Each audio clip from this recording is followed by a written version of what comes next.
My son and his wife went on a trip, leaving me to care for her mother, who was in a coma after an accident. As soon as they left, she opened her eyes and whispered something that made my spine freeze. I'm glad to have you here. Follow my story until the end and comment the city you're watching from so I can see how far my story has reached. I never imagined that at 64 years old I discovered just how little I really knew about my own son. Grant had always been distant, even as a child, but I told myself that was just his personality. Some people aren't naturally affectionate, right? I convinced myself of that for years, especially after he married Amelie 3 years ago.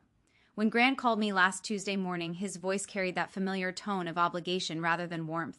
Mom, Emily, and I need to take an emergency trip to Seattle. Her mother had another episode, and we can't leave her alone. Marianne had been in what the doctors called a vegetative state for 6 months now, ever since the car accident that left her with severe brain trauma. The poor woman just lay there in the hospital bed they'd set up in Grant's guest room, breathing through machines, completely unresponsive to the world around her. Of course, sweetheart, I heard myself saying, though something in his tone made my stomach tighten. How long will you be gone? Just 4 days, maybe 5. There was a pause. Then he added, the nurse will come by twice a day to check her vitals and adjust her medications. You just need to be there in case of emergencies. I should have asked more questions. I should have wondered why they couldn't hire a full-time caregiver if Marianne needed constant supervision.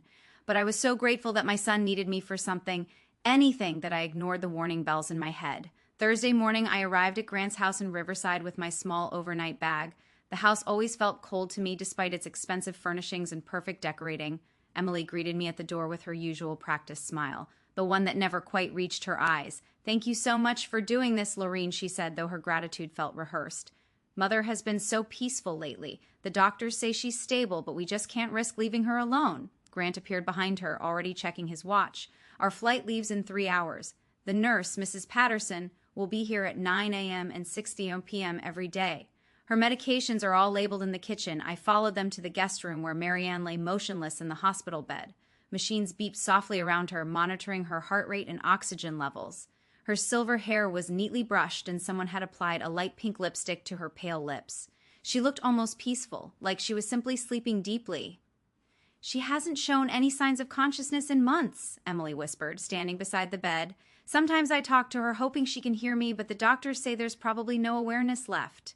Something about the way she said it made me look at her more carefully. There was something cold in her expression as she stared down at her mother, something that didn't match the concern in her voice. Grant kissed my cheek quickly, a perfunctory gesture. We'll call tonight to check in. Emergency numbers are on the refrigerator, and then they were gone, their designer luggage rolling across the marble foyer, the front door closing with a soft click that somehow sounded final. I stood in the hallway for a moment, listening to the house settle around me. The silence was heavy, broken only by the steady beeping from Marianne's room. I walked back to check on her, adjusting the blanket that had shifted slightly when I leaned over to smooth her hair. That's when it happened. The moment my fingers touched her forehead, Marianne's eyes snapped open. I gasped, stumbling backward, my heart hammering against my ribs. Her blue eyes, clear and alert, locked onto mine with an intensity that made my breath catch in my throat. Thank God, she whispered, her voice narrow, but unmistakably conscious. I was beginning to think they'd never leave. I felt the blood drain from my face. Marianne, you're awake. She struggled to sit up slightly, wincing as she did. Help me, please. I've been lying still for so long, my muscles are cramping. My hands shook as I helped adjust her pillows, my mind racing to process what was happening. But the doctor said, Grant and Emily said you were in a coma. Marianne's laugh was bitter, filled with a pain that went beyond physical discomfort.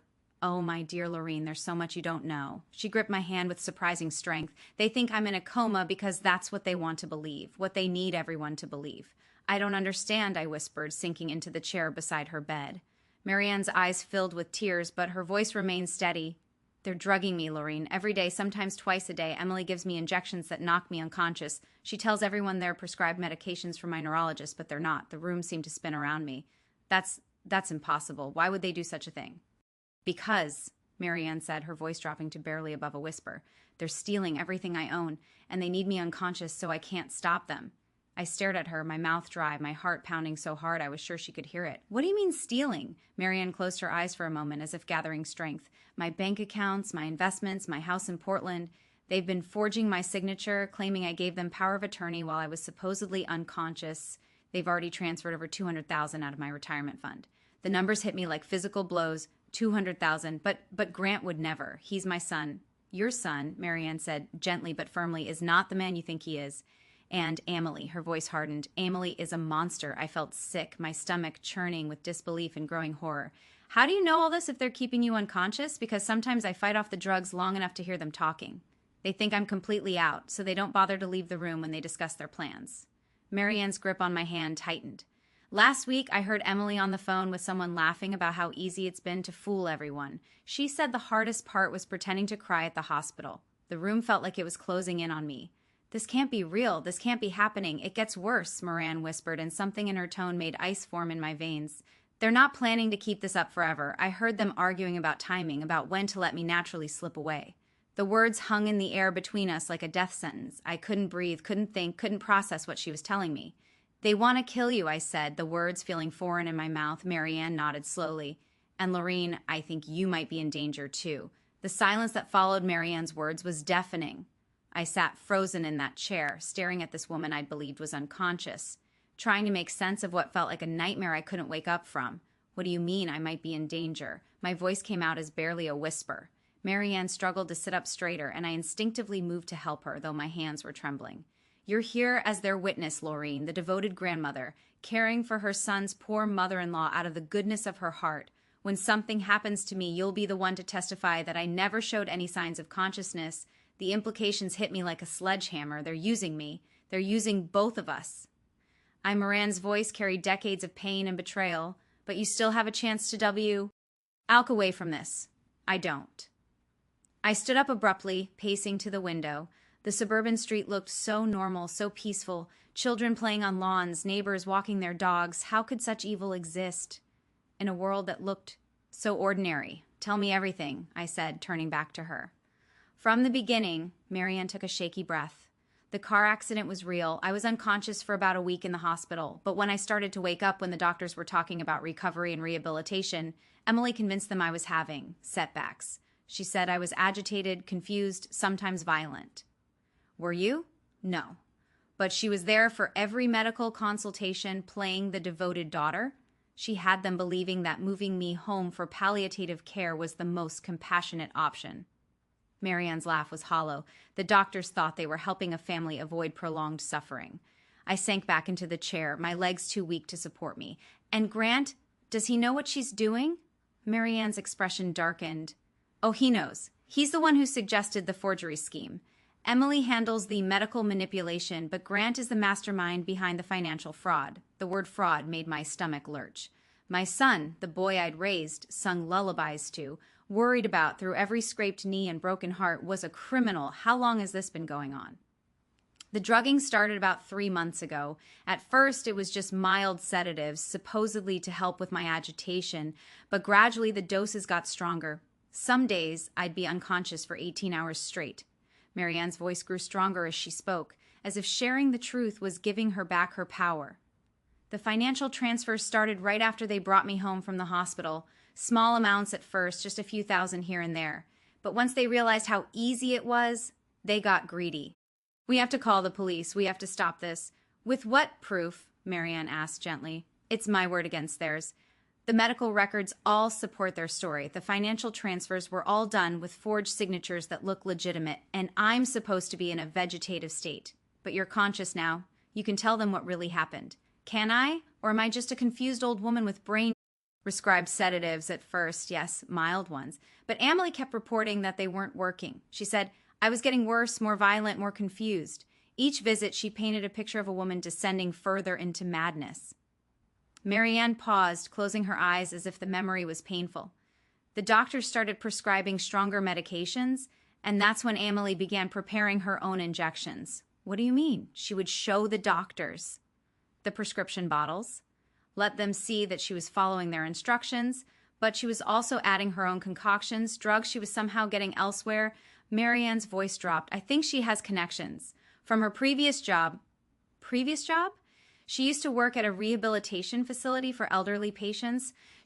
Respiratory depression, irregular heartbeat, signs that my body is shutting down. Marianne's voice was clinical, as if she were discussing someone else's death. The beauty of their plan is that it will look completely natural. A brain-injured woman whose body finally gives up the fight. How long do they think this will take?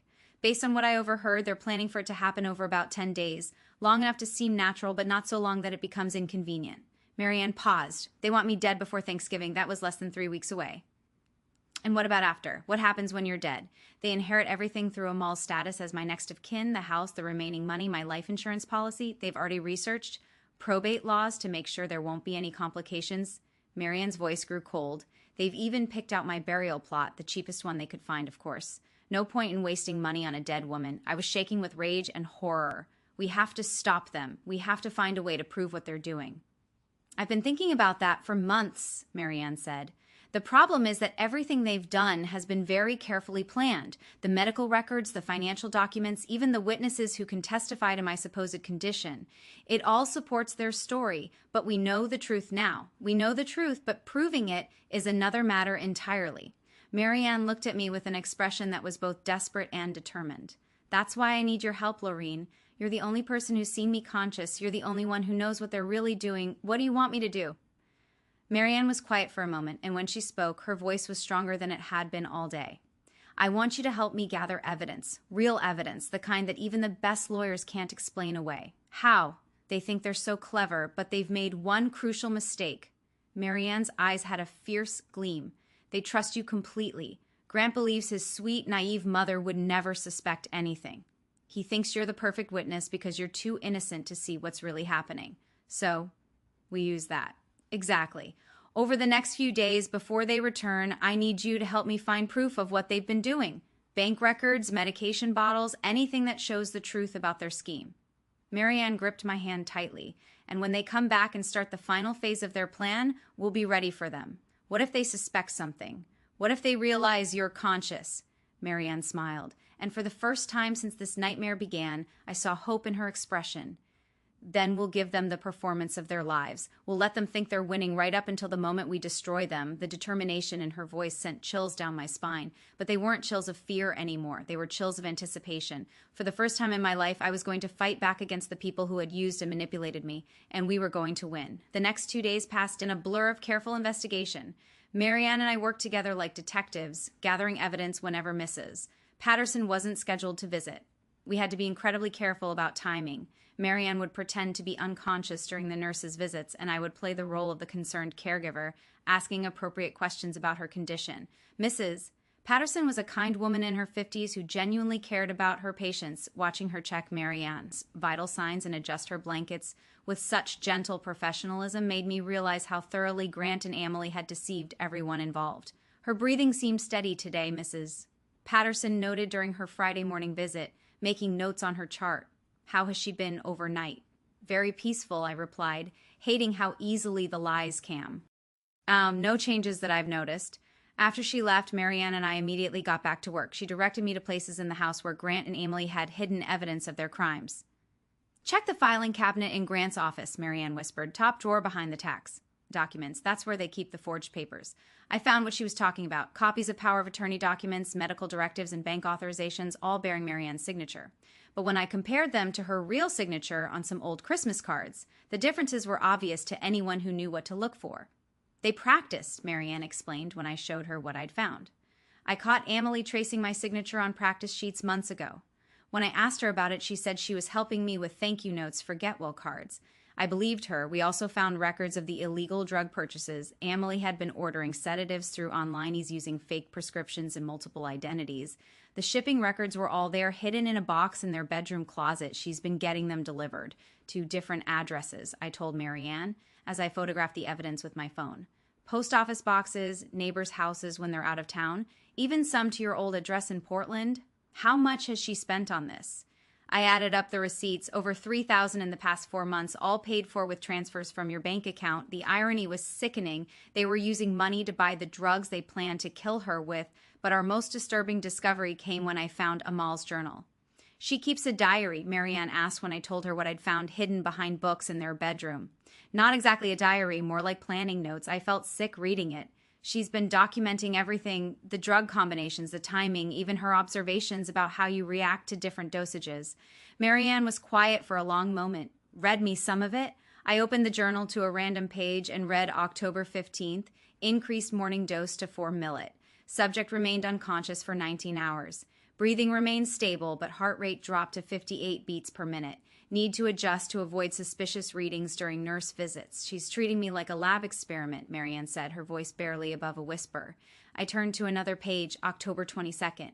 Subject showed signs of awareness around hour 16, made soft sounds when repositioned, administered additional dose immediately. Note, may need to increase standard dosage to prevent breakthrough consciousness. My God, Marianne, she's been studying how to keep you unconscious more effectively. What else does it say? I flipped through more pages, each entry more chilling than the last. October 28th. Discussed timeline with G. Agreed to begin final phase after Seattle trip will document declining conditions starting November 1st. Estimate 10 to 12 days for complete respiratory failure.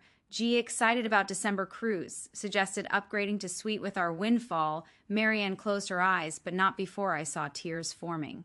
They're talking about my death like it's a vacation planning meeting. The final entry was the worst. November 2nd, Elle will be perfect witness to final days. Her testimony about peaceful final weeks will be crucial for any insurance investigations. G says his mother has always been easy to manipulate. She'll never suspect anything. Looking forward to finishing this and moving on with our lives. I set the journal down, my hands shaking with rage. She calls you the subject and me, Elle, like we're not even human beings. Because to them, we're not. We're just obstacles to overcome and tools to use. Marianne opened her eyes, and I was surprised to see determination rather than despair. Did you photograph all of it? Every page. Good. Now we need to put everything back exactly where we found it. We can't let them know we've discovered their plans. We spent the rest of Friday carefully replacing all the evidence, making sure everything was positioned exactly as we'd found it. Marianne coached me on how to act natural when Grant and Emily returned. Remember, you've been caring for an unconscious woman for 3 days. You should seem tired, maybe a little overwhelmed. Ask them lots of questions about my condition and what to watch for. Act like the concerned, slightly anxious mother-in-law. Saturday morning, Mrs. Patterson made her usual visit. As she checked Marianne's vitals, she made a comment that sent chills down my spine. Has anyone else been giving her additional medications? She asked, studying her charts. Her heart rate seems a bit slower than usual. My mouth went dry. Just what's on the schedule you gave me? Mrs. Patterson frowned slightly. Well, these things can fluctuate. I'll make a note for her primary care physician. She looked at me with concern. How are you holding up, dear? This can't be easy. I'm managing, I said, though inside I was screaming. She was seeing the effects of Amal's drugs without realizing what they really were. After she left, Marianne and I discussed what the nurse's observations might mean. They've been dosing you even when they're not here. I realized there must be some kind of delayed release system. Check the IV bag. Marianne suggested Emily changes it every day before the nurse visits, but she might have added something to this one before they left.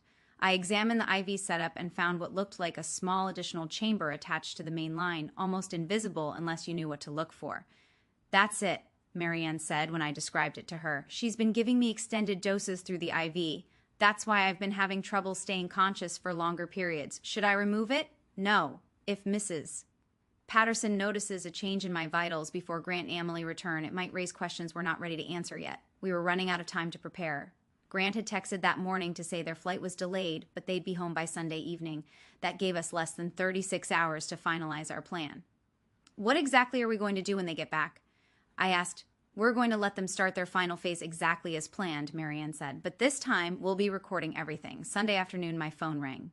Grant's name appeared on the screen and my heart started pounding. Hi, sweetheart, I answered, forcing my voice to sound normal.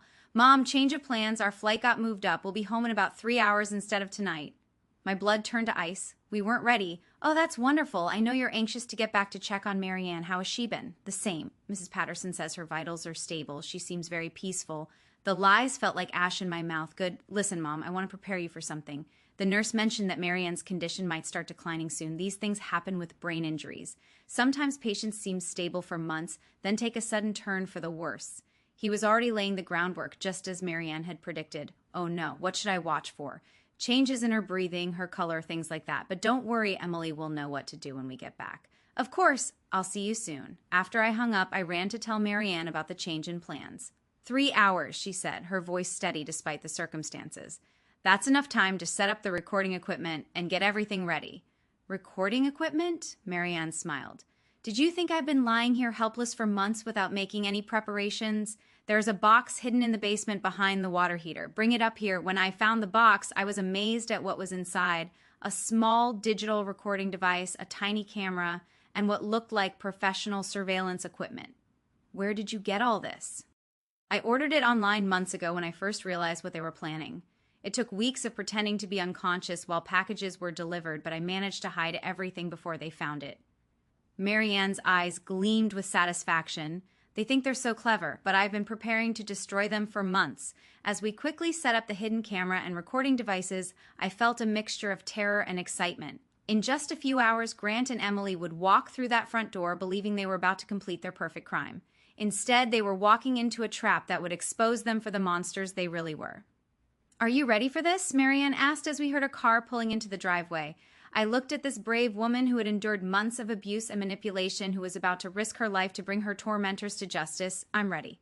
The front door opened, and I heard Amal's voice calling out cheerfully, "We're home." The final phase was about to begin. "Lorene, we're back." Emily's voice carried that same artificial sweetness I'd grown to recognize as a warning sign. I heard their footsteps in the hallway, the rolling of suitcase wheels across the marble floor. Marianne squeezed my hand once, then immediately went limp, her eyes closing as she slipped back into her performance. The transformation was so complete, so convincing, that for a moment I almost believed she really was unconscious.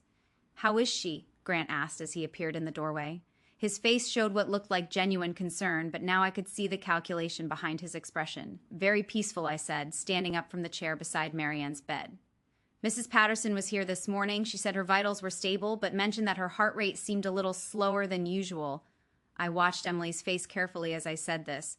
There was a flicker of something, satisfaction before she arranged her features into an expression of worry. "Oh dear," she murmured, moving to Marianne's bedside. "Sometimes that can be a sign of changes in her condition." "Mine," she placed her hand on Marianne's forehead with theatrical tenderness. "Poor mother, she's been fighting so hard for so long." Grant moved to stand beside his wife, and for a moment they looked like a devoted couple concerned about their loved one. If I hadn't known the truth, I might have been moved by their apparent grief. "The nurse mentioned that we should watch for any changes," I said carefully. "What exactly should I be looking for?" "Well," Emily said, still stroking Marianne's hair with fake affection, "with brain injuries like mother's, sometimes patients can take sudden turns for the worse. Their breathing might become labored. Their color might change. It's all part of the natural progression of her condition." The way she said natural progression made my skin crawl. She was already preparing the narrative for Marianne's murder. "Is there anything we can do to help her?" I asked, playing my part as the concerned but naive mother-in-law.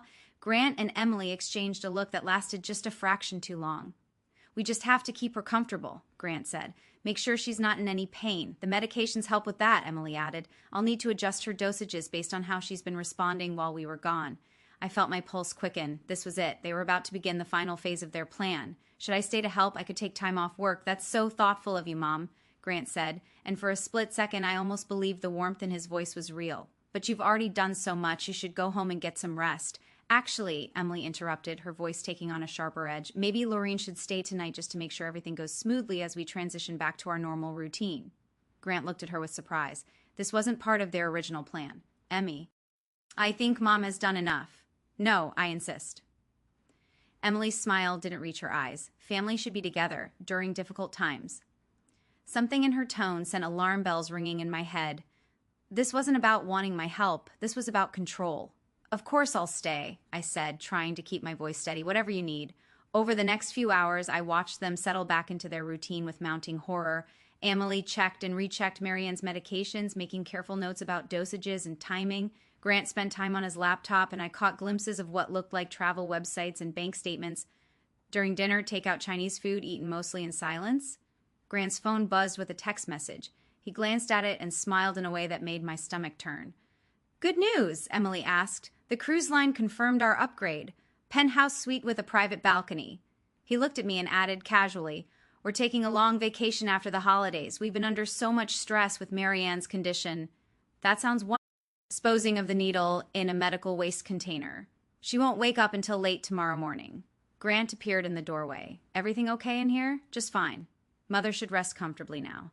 Emily smoothed Marianne's blanket with mock tenderness. "Sweet dreams, Mother." As we left the room, I felt sick knowing that Marianne was already fighting off the drugs coursing through her system. But I also felt a surge of admiration for her strength and determination. Back in the living room, Grant poured himself a scotch while Emily made tea. The atmosphere felt almost celebratory, though they were trying to hide it. "I'm exhausted," Emily announced after finishing her tea. I think I'll turn in early, Lorene. The guest room is all set up for you. Actually, Grant said, setting down his glass with more force than necessary.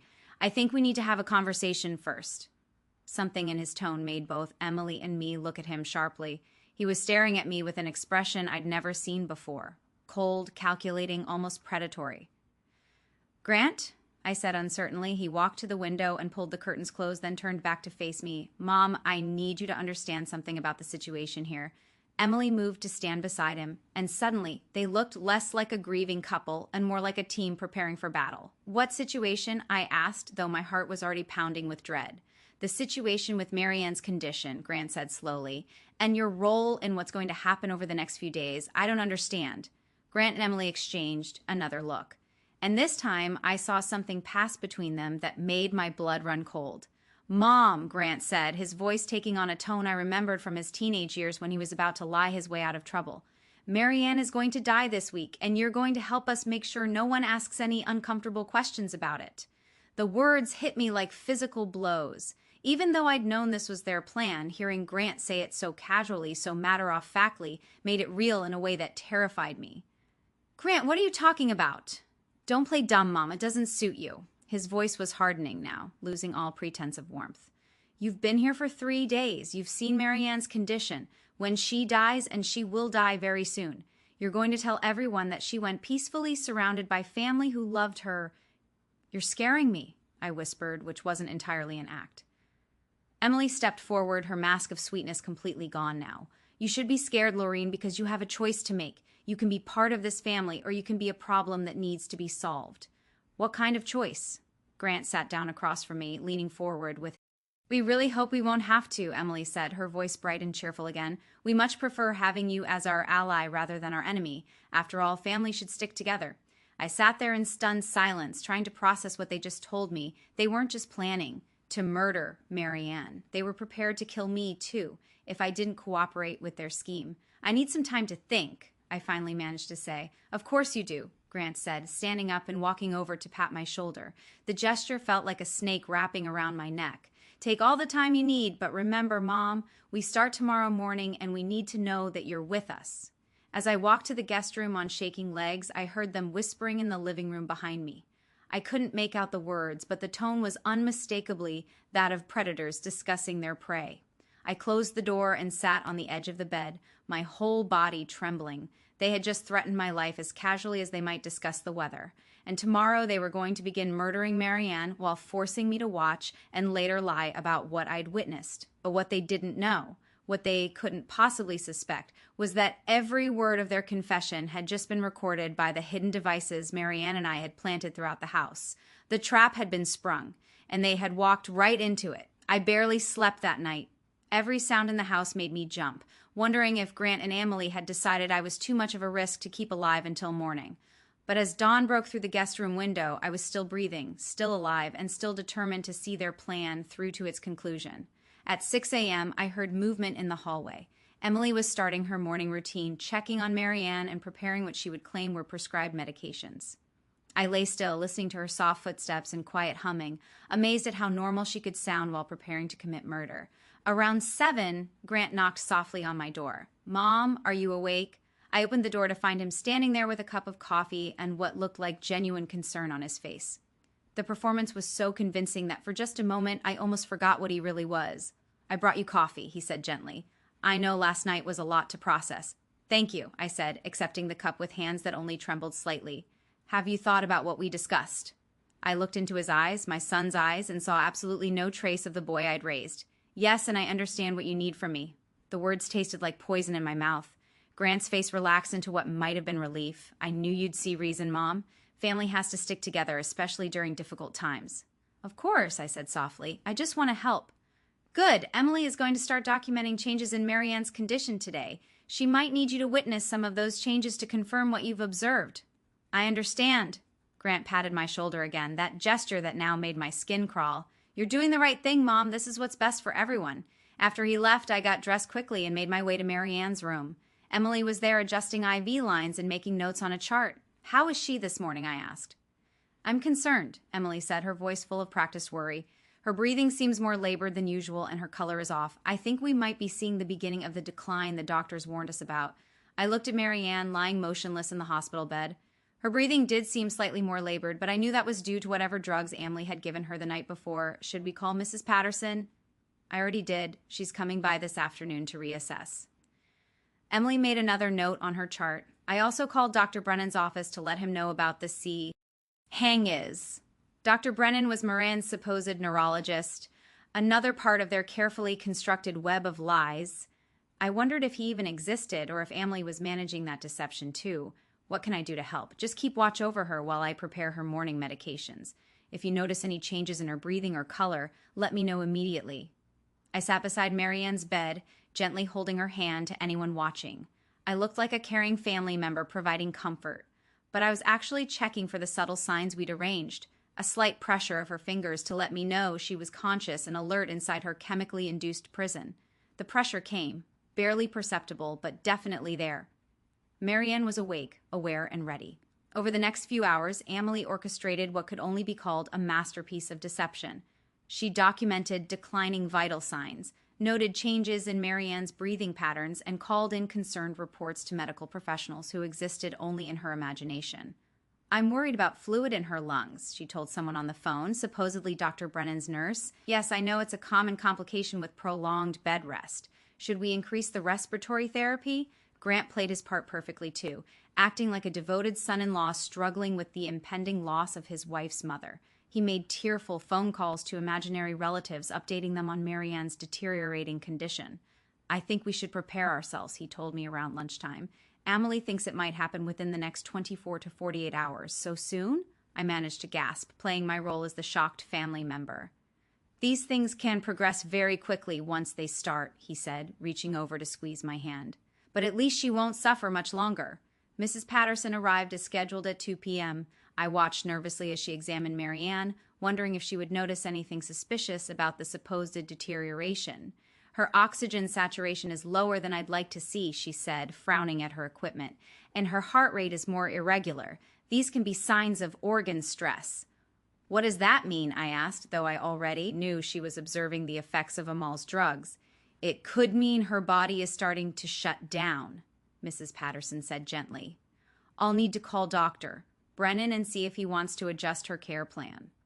After she left, Emily seemed pleased with how the visit had gone. See how it works, she said to me quietly. The nurse is documenting everything. When this is over, there will be a clear medical trail showing natural progression of her condition.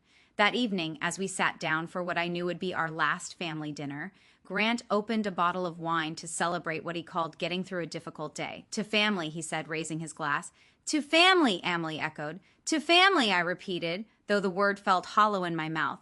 As we ate, they continued to discuss their plans with the casual cruelty I'd come to expect. The cruise, the house they wanted to buy with Marianne's money, the new car Emil had picked out. We're thinking of moving to Florida after everything settles down, Grant said. Fresh start, you know. Too many sad memories here. What about me? I asked, playing into their assumption that I would be part of their ongoing deception.